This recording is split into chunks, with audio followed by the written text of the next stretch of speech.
Today's another one of my midlife leap stories, and it's one that feels a lot like my own, maybe on a different set of tracks.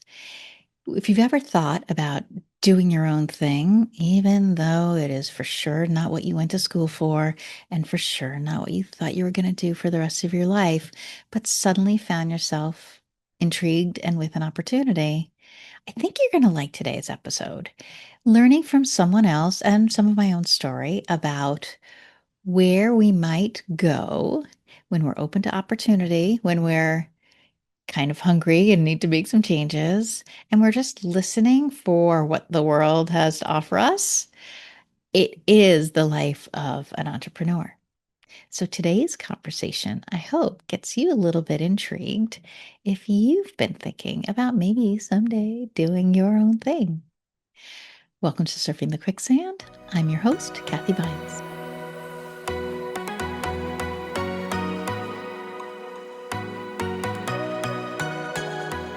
If you know my story, I'm someone who knew what I wanted to do when I was growing up. I went to school for it. I went to graduate school for it. I started and had a really strong career in it. And then really had a change of heart for lots of reasons. It was the time in my life where I was in my 40s and the world kind of gave me an opportunity to say, is this really what I want to keep doing forever? Or have I kind of developed some other interests or some other passions or just want to spend my talents and time differently? And that's when I took a leap, my own midlife leap. And the one thing I can tell you is when I started that journey 13 years ago, I did not think it was going to look like it looks now, right? It was just the first leap for me. My guest today is someone who I think has a little bit of a parallel story to me. She started with a career in teaching, and then with changes in her own interest and changes in her family life and the pandemic and all sorts of different things, she made a big leap a few years ago. And also, what she's doing now is not what she started doing. I think we both have a story of discovering ourselves along the way through the entrepreneurial journey of risk taking and experimenting and being okay with seeing how things go, only to discover things we love. I want to welcome Julie Thomas to, well, Surfing the Quicksand. Thank you so much for having me. I'm really looking forward to our conversation. You and I have met through a mutual friend, and when she knew that I was really looking up kind of that midlife leap story, the people have made some changes, she said, I really think you should talk to my friend Julie. And so when I learned more about you and again, kind of the similar pathways we've had, only, you're a little bit younger and a very different career than where I was. You kind of found your own way through a new change, a new change, a new change. Some of that through survival, some of that through interest and passion.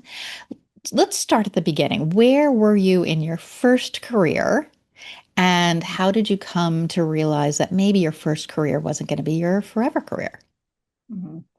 Yeah, that's a great question. So I went to school to become a teacher. I taught seventh grade English language arts for 16 years and absolutely loved everything about it. I was at my dream school with my dream administration and my dream seventh grade team. And honestly, I would have told you that it's the career that I would have retired in for a really, really long time. But about 10 years into teaching, my husband and I decided to get involved in some investment properties. And we were renting out in Montana a lot for snowmobiling. And we kind of had this idea of, well, why don't we own and we rent to other people because we keep paying for all these rentals and whatnot. And what if somebody was paying us? So we get this brilliant idea to invest in a cabin, and that turned into one cabin and then two cabins and then another property in Arizona, another property in Arizona. And slowly we built our portfolio up to 6 properties. And it was at about this time that we hit 6 properties. It would have been, let's see, that would have been about 2020. I also found out I was pregnant. And it just turned into a little bit of a snowball effect. It's like I've got my dream teaching job. And we have these investment properties that we're managing on the side. And now we're having a baby, and it's in the middle of a pandemic. And And we it, should mention you're living in Minnesota at the time. So it's yes, not like you were living in Montana and this was down the street and Arizona is a little inconvenient. So you were no, managing everything, all the Montana and Arizona properties remotely. absolutely, yes, yes. And we have some people on the ground who are helping us, like cleaning staff and maintenance staff, and but from a property management perspective, we were doing it ourselves. And so I'm teaching by day, we're managing these properties by night, and growing a human being. and and we have our daughter, and there was just this moment for me at about the time she turned 1, where I'm just looking at all of these things that we kind of are working ourselves through, and just thought, it's too much. Something has to give. It's obviously not going to be the kiddo, so it's either going to be we need to sell the properties, or we need one of us needs to step back from our career. And I wasn't ready to say that stepping away from this thing that we had built on the side, even though it felt very much like a side hustle, I wasn't ready to let that go. And so I thought, okay, maybe I need to just step back from teaching for a little while and see how things go. And that's what I did. I just imagined myself talking with my daughter 20 years down the road, and if she was saying to me, "Mom, I have this thing that I really want to try," what would I have told her? And it would have been, "You need to go for it, and you need to see what happens, even though it's probably going to be the biggest pivot of your life, given that I wanted to be a teacher since I was in 5th grade. That's what I saw myself doing, and I loved it, and I made so many great connections in that field. But this other thing came along that I just never expected, and I couldn't not give it a go. It's interesting. When I talk to teachers, and I have a lot of friends that are teachers, I hear them talking about kind of burnout being a driver for why they would want to make a change. And I'm Mm-hmm. not really hearing that in your story. And so the idea that you might say, "Ooh, I've got this thing, and I think it could be great. I mean, I'm already doing something great, but like, Yeah, oh, I really think this could be great. I'm willing to give up the thing I know and love, at least for now, or put it on ice yeah. to see what could happen here." Yes. Yes. And that, I would say, made my situation in deciding to do something different that much harder, because I knew that in stepping away from teaching and this dream position teaching and not being burned out, that the odds of me being able to step back into it would be rather small, right? It's a very small school district. It's not like there are only 2 7th grade English language arts positions. So if I'm stepping out of one in which teachers stay in this district for life for the most part, I knew that I was letting go of something that I probably wasn't going to be able to get back.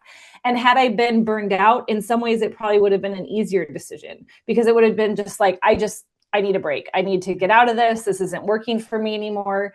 Um, so it took me about a year and a half really sitting with that decision and continuing to stretch myself thin to really say, is it worth trying and giving up this aspect of my teacher persona? Is it worth it? And ultimately, I decided that that's what I needed to do. But I would also tell you that after giving it up, there was a whole roller coaster of emotions that came with that I wasn't anticipating. Like, I thought it was just going to be this picture perfect, like, okay, I've made my decision, and it's going to be a little bit hard to step out of it, but it's going to be so exciting to be continuing to build this other thing over here. And it got real lonely. Like, I left this incredibly social job, and now I'm working out of a home office, which I had never done. And I'm by myself building this business for all intents and purposes, because my husband's also doing his thing and growing the other aspects of the things that we had discussed. And so that part was really interesting, not anticipated at all. I similarly, so I left corporate HR and I was going to start Clever Girl Organizing, and I did not started with a whole bunch of clients just waiting for me to show up in their house, right? It took a while to build. And I also was like, oh, I'm used to going downtown Boston every day. I'm used to being in the hustle and bustle. I'm used to being needed and having my opinion valued and all the different things. And so I had an opportunity to work with an organization. It's an outplacement company, right? So an outplacement is when somebody gets laid off, their company might purchase for them services around career coaching or resume help or other things like that. And I was working with a company. They said, in fact, I was a client of the company because I had gotten laid off, and they said, "Why aren't you working here? Why are you building your business? Why aren't you working here?" I'm like, "Why aren't I working here?" And honestly, it was a way to get some of that social connection for me, get some routine, which turns out I was terrible without. I'm still terrible without, and some money, quite frankly, right? Because I did not just open up a business and poof, suddenly I was making my financial goals. So the idea of shifting to this was there for the taking. But I'm going to tell you, I struggled emotionally, right? It also felt like a compromise, I was settling, like, oh, am I really committed to this dream if I'm willing to just say, oh, well, that's just a part-time dream? Because part-time, I'm also doing this other thing that is something I said I wasn't going to do. Tell me about a little bit about your emotional roller coaster during this time. Yeah, it was a little just as you're mentioning. It was a little bit financial, and it was a little bit social, and it was a little bit of you hear a lot of entrepreneurs talk about imposter syndrome, and it was a lot of that. Like, who do I think I am that I can go from teaching, which I was trained for, and that's where all of my expertise is, to managing properties and trying to build this coaching side into that part of the business, teaching other people how to do it. I knew that I could teach people how to get into short-term rentals because that was the piece I decided to add when I stepped away from teaching, was trying to like grow it beyond just being a property thing into how can I help other owners do the same thing. I knew I could do the teaching piece, but it was the running the business piece. I had never been trained in starting a business, marketing, managing the financial aspects behind the scenes, all of those types of things. So I was questioning myself a lot because I went from, just as you're saying, having people give me great feedback and students who loved me and would come back years later and say like, oh my gosh, you were my favorite teacher. And I remember this unit, or I remember that lesson, to all of a sudden now I'm sitting here by myself and I don't know if what I'm doing is working, right? You want to measure your success based on how many clients you're getting, but oftentimes anything you're starting takes a while for you to actually get the momentum to know what's working and what isn't. And so here I was already kind of dealing with this imposter syndrome of, I'm going from being a teacher to being an entrepreneur. And then if I'm not really getting clients right now because I'm building this thing and it sort of feels like crickets, does that mean I'm doing it wrong? Or maybe I'm not actually good at this business thing? Mm. And then you start to question the financial aspect too, because we had our properties that were bringing in supplemental income, but leaving my job, it wasn't supplementing to the level that of what I left. Yeah. And so I knew that I had to really backfill with this new business. And if I'm not really generating clients consistently, then you're starting to feel that pressure at home too, of those conversations around the financial aspect and like, do we need to make some changes to our financial picture? Where can we cut things? How can we be more creative? And so it puts this pressure on you then of trying to believe that it's going to work, but also being so worried that it's going to fail. And now I've left this picture perfect career that I had built for what? And Yeah. that was the place that I was in until like June of this last year, was really just being all over the place on like riding that, feeling really good when I would get a client, then feeling really down in the dumps when it was quiet for a few months, and then not knowing where I should be out on social media or if my marketing's working. Like it's your brain is just going through these constant questions that can be really exhausting and hard to grapple with when you don't really have a sounding board, so to speak. My husband and I talked about it a lot, but it was very different from what I was used to in terms of a whole team of people that I worked with, and similar to what you're saying. Yeah. Oh, I can imagine that being a team teacher, because there are even teachers who don't really get the team teacher experience and they feel a bit lonely. So I can appreciate how special yours was, especially in a way that you obviously valued it and treasured it. Then to go to being, we use the term solopreneur, right? We are entrepreneurs who are it's a party of one. Yeah. I have no employees, but it means I'm doing everything. Do I have vendors, right? Do I have a great person who manages my website and my email? Absolutely. Right. Do I have a CPA for my taxes? Of course. But everything else, the direction, the decisions, the timing, the giving up, trying something new Mm-hmm. is all on me. And I found that again, coming from a corporate world, I found that really unsettling. I was used to everyone else setting my goals for me. Like I would have a say in them, but for the most part, it was how am I executing against somebody else's agenda? And I really found setting my own agenda, identifying my own priorities to be a little shaky for me. Mm-hmm. Yeah. Yeah. No, I completely resonate with that. It's very different when you, as you're saying, goals are kind of coming to you, objectives are kind of coming to you, your paycheck is coming to you as long as you're showing up and you're only taking a set amount of vacation time.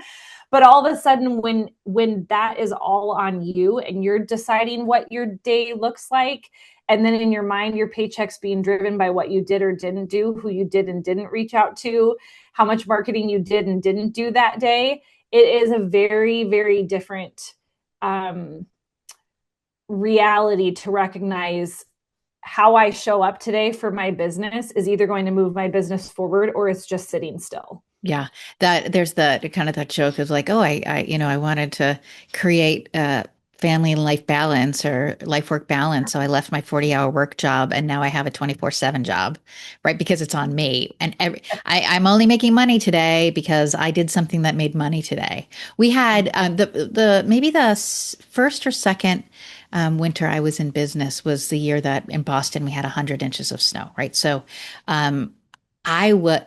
The good news is I was getting clients. The bad news is I was canceling clients left and right because of snowstorms.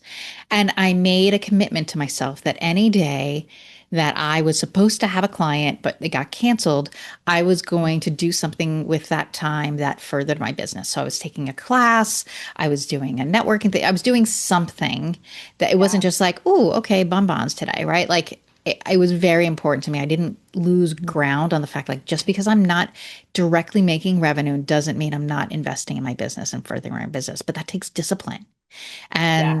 and it takes a certain amount of creativity to think about like what am I going to do to grow this. Now I want to talk about you started to get into coaching and teaching other people how to run a short-term rental business and things like that. And it's a little bit like me during the pandemic, during 2020. I one of my biggest sources of revenue was teaching other organizers on how to be virtual organizers because I had already been doing that for 3 years. I Sure. pivoted my Yeah. business instantly, but it was, being able to find other people who say, "Oh, you look successful, or at least more successful than I am at this thing I want to be better at. Can you teach me?" So at this point, is this what you thought you were evolving your business into? Like that was the vision. 100%. Yeah. 100%. As confident as I was going into teaching, I was 100% confident that I was leaving teaching to manage these properties and then to bring in a coaching aspect so that I could still be a teacher, right?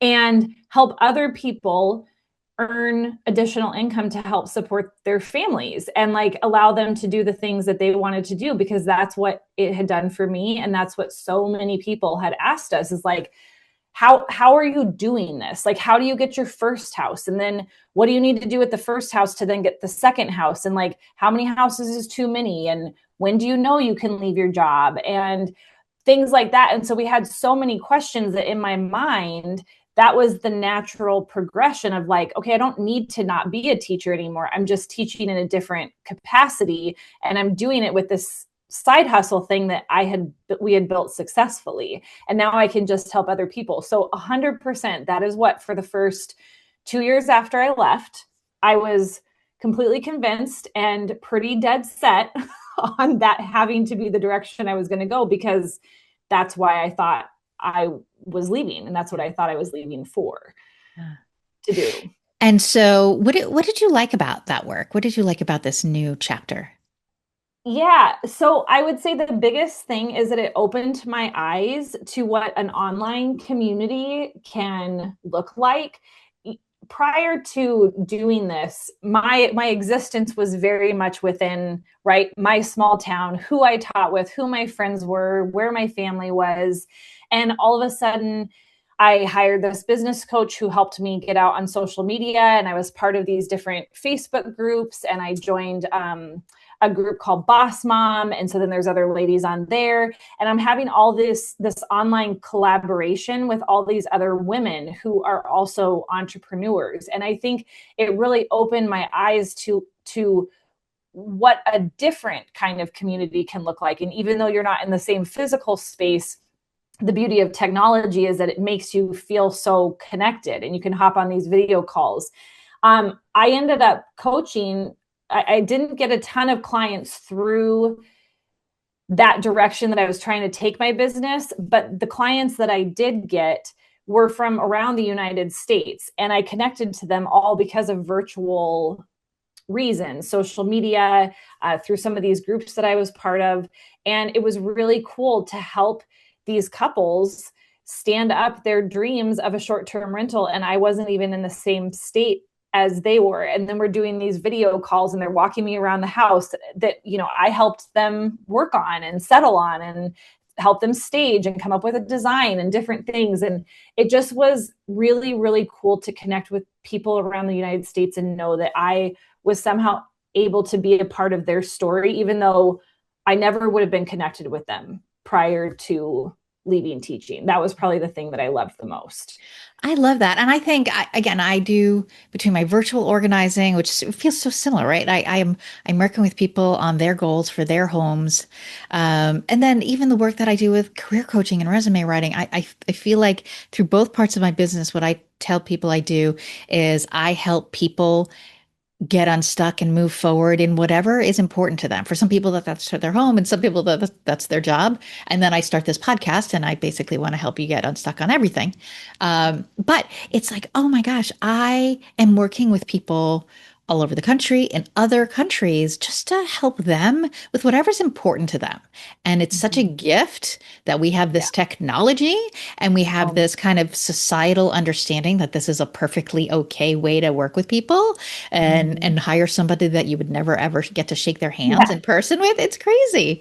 I think that's one of the gifts of the pandemic. The societal gifts of the pandemic is it's made working with people everywhere outside where you live so possible.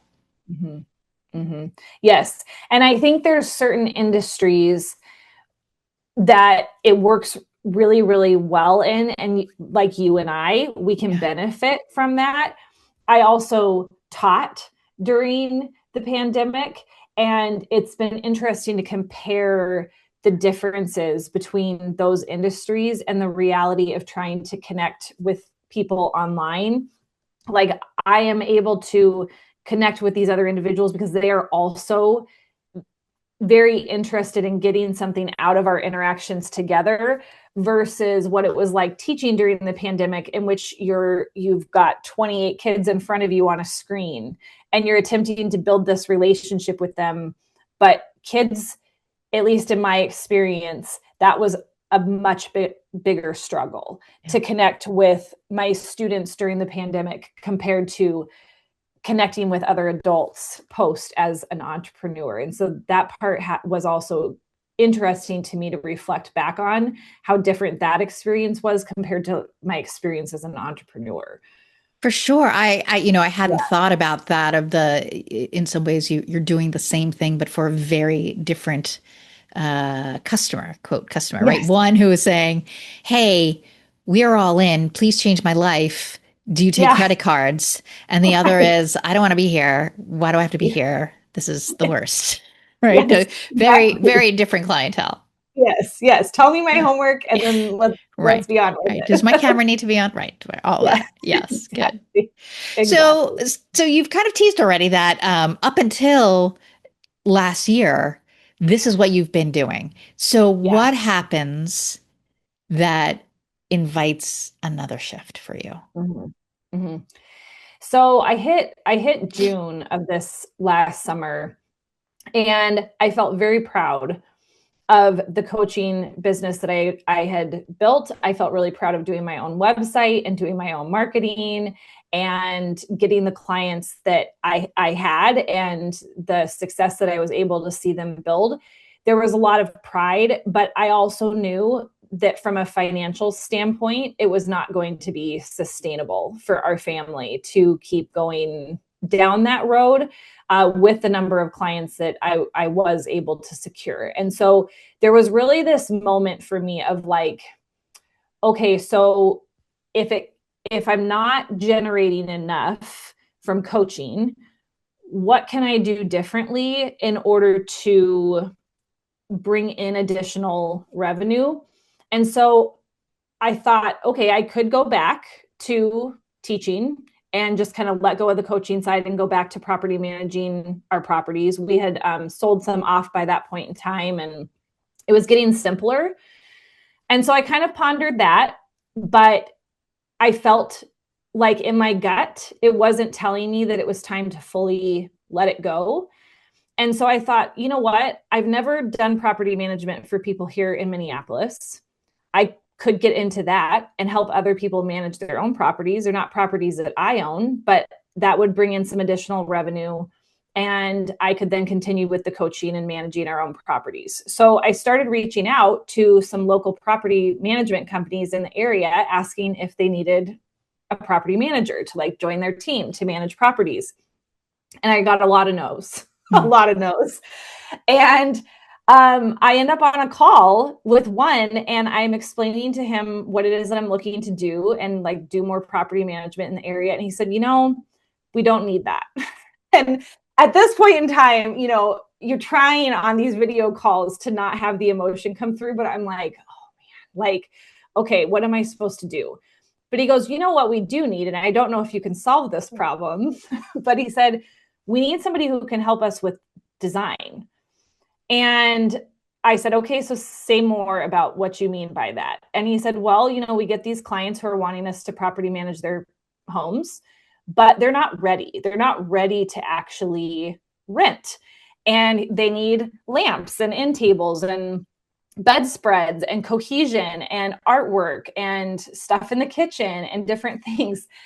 And I started laughing on the call. And I don't know why that was my reaction, but it just kind of came out. And I was like, oh my gosh, that's my favorite part of everything with properties. Like when we've stood our properties up, that's been my favorite part is like taking these houses that are ho hum and turning them into this thing that like guests really love. And you get great reviews and all this stuff.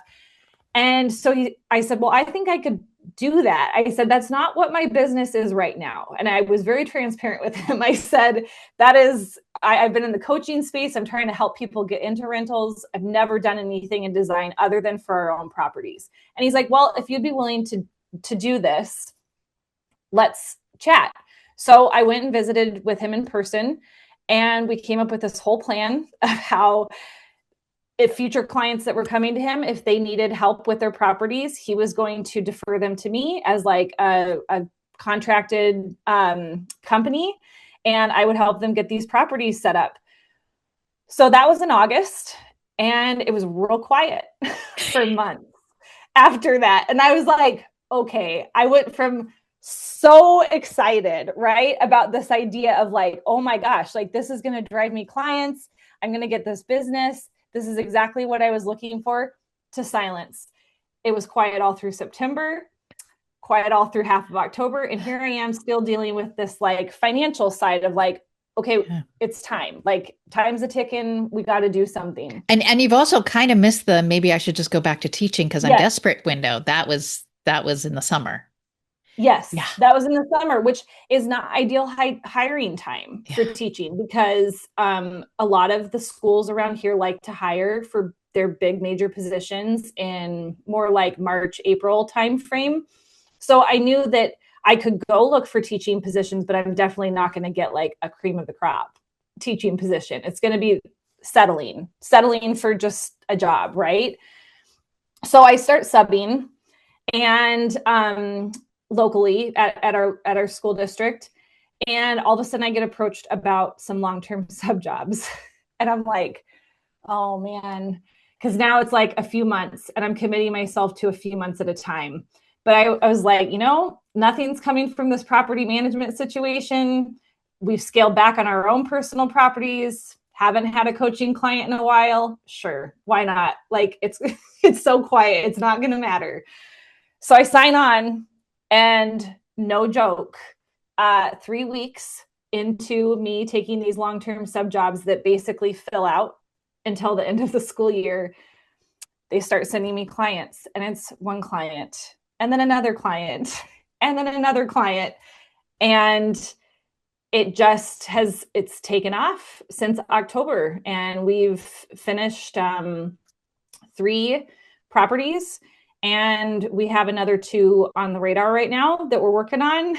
And it's just it's just so surprising how, when I realized that coaching really wasn't working and that I needed to address something financially, how like it was like a pivot, and then I was super super excited about the pivot to the design, and then it went quiet, and it was like I had to kind of pivot again to a backup plan of like I need the income. And then all of a sudden it ended up working out, maybe not within the timing that was ideal for me or what I would have preferred. I would have really liked for that to have happened back in August.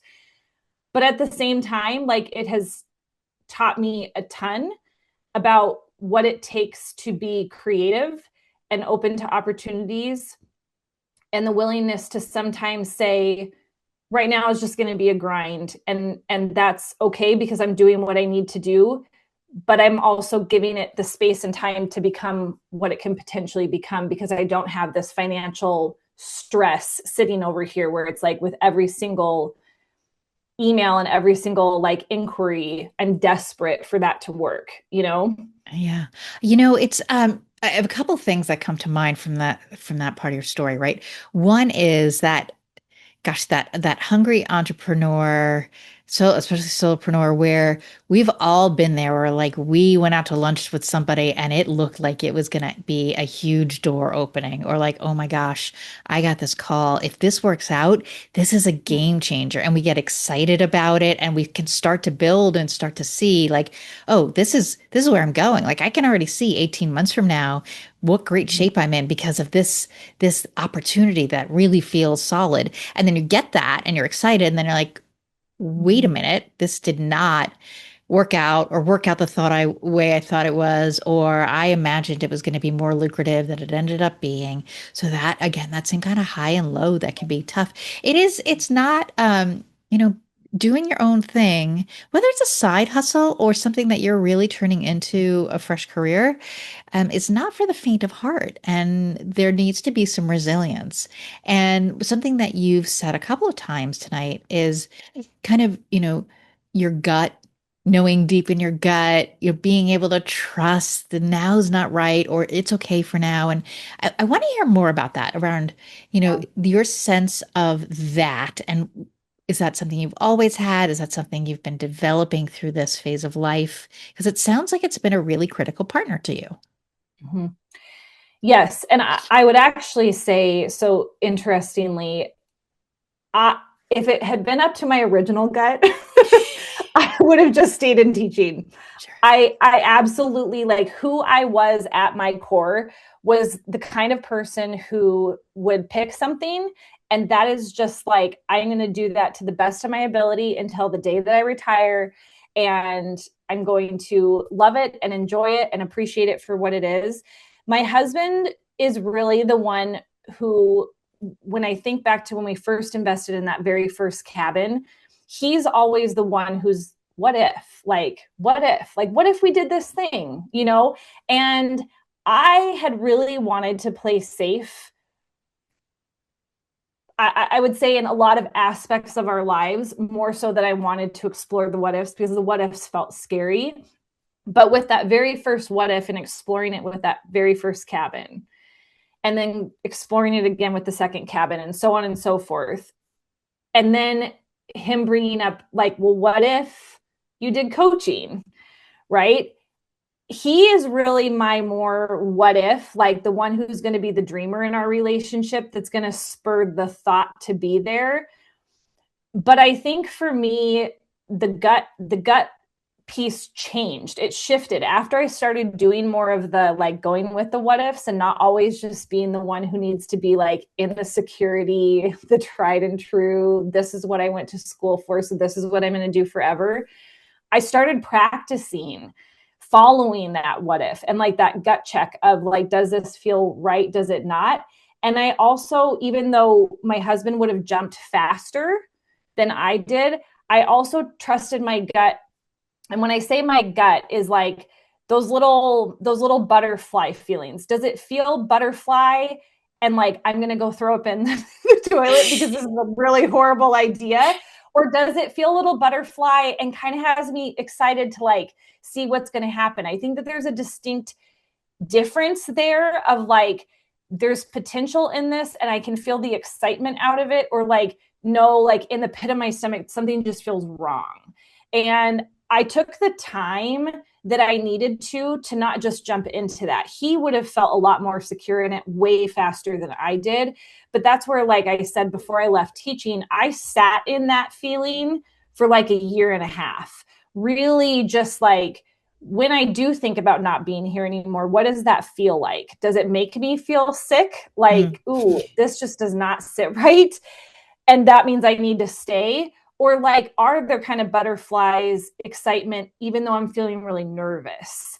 And that was the part that I just sat and listened to for a really long time. And then I had to get honest with myself and not say the answer that my brain wanted to hear, but be willing to say out loud, no, actually, I am excited about this opportunity, even though I'm feeling nervous about whether or not it's going to work out.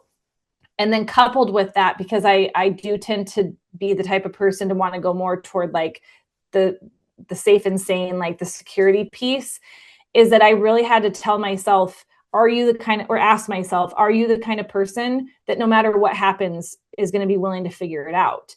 And it's if the answer to that question is yes, it can be scary to go try something. It can be scary to leave this dream position.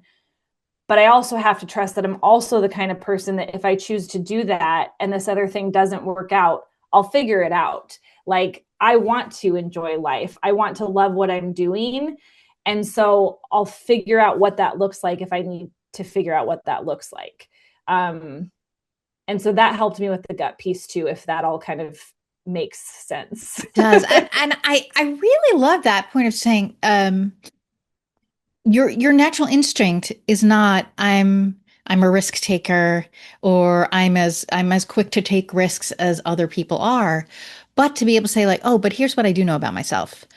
I'm somebody who'll figure it out if I need to figure it out, right? What do I know about myself that can have me move forward? I think I'm similar in this way, right? I tell people, I'm not a big business idea. I'm not somebody who's ooh, I'm going to come up with the next big thing. Opportunities have opened themselves to me, and I've said, oh, maybe all right, let me try that. Let me see that.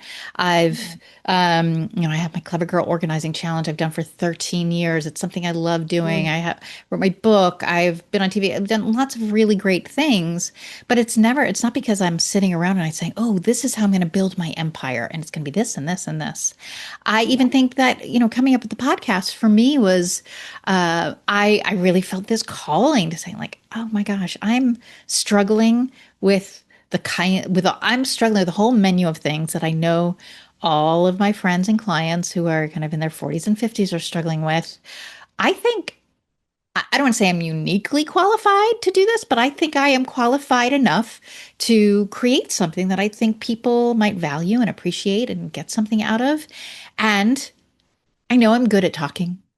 I know I'm good at interviewing people. I don't mind looking at at a camera for an hour. I can sit on this couch for an hour. Like I knew the things about myself that would say, "Oh, I can do this."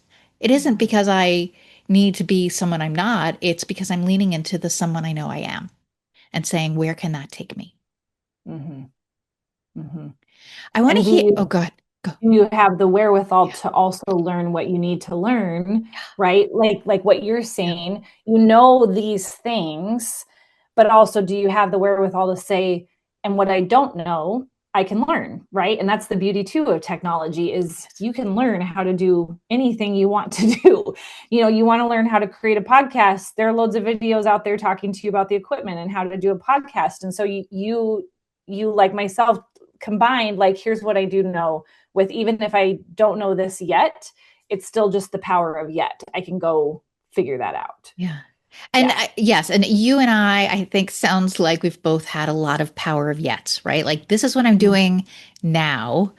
It isn't paying all the bills yet. It isn't filling Yeah. my calendar yet, but I'm going to keep writing it. And if it doesn't shape out that way, I'm going to adapt into Yeah. another yet. Yeah. Yeah. But Exactly. Julie, I've loved Exactly. this conversation. I kind of love the kinship of kind of again separate but separate equal pathways. I want to pivot to the quicksand three, which is what I ask all of my clients, and really help. I feel like I learned something every time I ask somebody with kind of my own questions. So the first one is, what is a way that you get yourself unstuck? A tip or technique that you use to face something and do something you've been avoiding? Hmm. Uh, so mine is to not allow myself to have or do something that I want to do until I do the thing that I don't want to do. And I will use an example that has nothing to do really with being an entrepreneur. So I really like my coffee in the morning, right? The whole process, the making my coffee and like getting the foam and pouring on the cup, whatever. But I'm terrible about drinking water. Terrible about drinking water. So if I love the coffee, I have to drink an entire, water bottle of water before I'm allowed to make my coffee. Now, could you easily say, yeah, but like you're the one who's putting that rule in place, so you could just skip it and go make the coffee? Yeah, but I'm also like by heart, I'm a rule follower. And so if I really set that as like a thing for myself, it works for me. And so I have had to do the same thing with my business. I never, ever have loved the social media side, the marketing side. Um, and I had to say, okay, you love tinkering around with the website, but you don't get to go do the website until you do 5 social media posts or whatever it was that the thing was. And so I stack my to-do list with the things that I want to do, always being behind the things that I don't want to do, because otherwise I would avoid it forever. So smart. And again, it gets to, do you know yourself, right? And Yeah. when I work Yeah. with people, especially when I'm doing productivity coaching and things, I talk about, are you a carrot person or a stick person, right? Like, do you need to Mm-hmm. go after the reward, or are you doing things because you're trying to avoid the punishment? And once you know that about yourself, you can set up the structures that kind of get you there.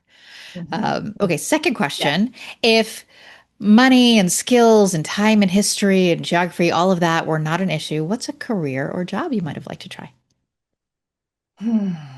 So it's funny that I ended up in this design space because prior to teaching, I would have said I would have loved to have been in interior design. Um, I just, but again, in my heart, I really wanted to teach, and so it was this career that felt a little like, um, in my mind at the time, it felt a little less impactful. Like teaching is a job that you really feel like you're making an impact. And I didn't fully appreciate, I think, how big of a difference you can make in the lives of people and spaces with interior design. Like that also has an impact on people, but I didn't really see it that way. So to be honest, I think I've almost landed myself in a job that had, way back when time, money, all of that not mattered, I would have absolutely have dreamed about being an interior designer. So And fascinating. then I went the teaching direction instead. Yeah. I Hmm. think I love that, and I think the idea that your dreams can be rooted in things you've talked yourself out of over and Hmm. over again. I know I've had a few people on the podcast already who've said like, "Oh, my midlife leap is I finally got back to the thing that people talked me out of when I was 20." Like, "Oh, great, great! Yeah. I'm glad that you made space for it, but while we still had runway." Okay, my Uh-huh. last question is when life gets chaotic, what's a way that you recharge or hit the reset button? For me, a walk or a hike. That's my go-to. I am big on being out in nature and not having the busyness kind of coming at me. I think it's a lot less stimulating for me than like listening to something. I'm not a real auditory processor, so like listening to music isn't going to be my thing, but like just getting out for a walk and just hearing the sounds that are out there and having my feet moving, that's always going to be my go-to de-stressor. It it isn't always possible to have that done in a super comfortable way here in Minnesota because it gets really cold in the winter. And so I did get one of those walking treadmill, like the little The little pads? desk Yeah. treadmills. Yeah. Yeah, like the little walking pads. And that helped me a ton. But now that I'm back in subbing pretty much until the end of the year every day, I'm getting my steps in No and doubt. getting that No movement doubt. piece in. And so that really helps me navigate any kind of stress that I'm feeling. So, yeah. That's great. And I would say, going for a walk, getting out in nature is like such a common answer that I get on surfing the quicksand to that question. And it's always, every time I hear somebody say that, I'm like, oh, I really do need to do that more. That is such a Yeah. good idea. Yeah. Yeah. Yeah. Yeah. Yeah. And I know it seems so simple. And yet so hard to choose to do at the same time, right? Like putting the right shoes on and like, okay, do I have to put, walking clothes on or and all the things? Do I have to like throw on a jacket and a hat and gloves, in order to go outside? But at the same time, nature is just so restorative, and I think we don't appreciate that because often we're filling it with other things that are going on inside of our houses, and our bodies just need, I think, nature to be you just need to be surrounded by nature because it just brings you to a different place of calm that sometimes our walls don't provide. Sure. No matter how well it's been designed. Yes, yes, right. Good. Too many to-dos in front of you, no matter how Yeah. organized of a person you are, right? It's Yeah. always you see that pile of laundry or you see that receipt on the counter. Oh, I have to go do that return. And there's something I think about stepping outside of those walls where it's like it removes that task list from having to be in front of you all the time. It's very smart. And again, every time I hear somebody say it, it reminds me that I should be going out right after recording this. Julie, thank you so much for giving us time and sharing your experience with us. And I hope what people take away is that as you know, if you've been thinking about doing something different, even if you're starting it again, I hate the term side hustle, but if you've been thinking about exploring something, it doesn't have to be all things, and it doesn't have to be all the money, and it doesn't have to be all the brand new identity you're proud of. It can be small, it can be something you start out, and it's something that can just be about that power of yet. And it isn't yet what you wanted to be doing, but you won't know until you start where it might take you. Yeah, I really appreciated the conversation. Thank you so much. Thanks. That was fun for me. I really enjoyed talking with Julie. And again, we do different things and we had different careers, and how we've been working with people still has a lot of bit of overlap, and how we've just kind of continued to pivot, pivot because we needed to, pivot because an opportunity came our way, whatever that is, that her whole point about kind of that power of yet, I think is really something I'm taking away from this episode. I'm going to share in the show notes Julie's information on LinkedIn. So I encourage you to follow her and learn more about her business. And gosh, if you're in the Minnesota and Minneapolis area and you've been thinking about getting into short-term rentals and need to get some design work done, you're going to want to look her up. Thanks so much for being here. I really enjoyed this one.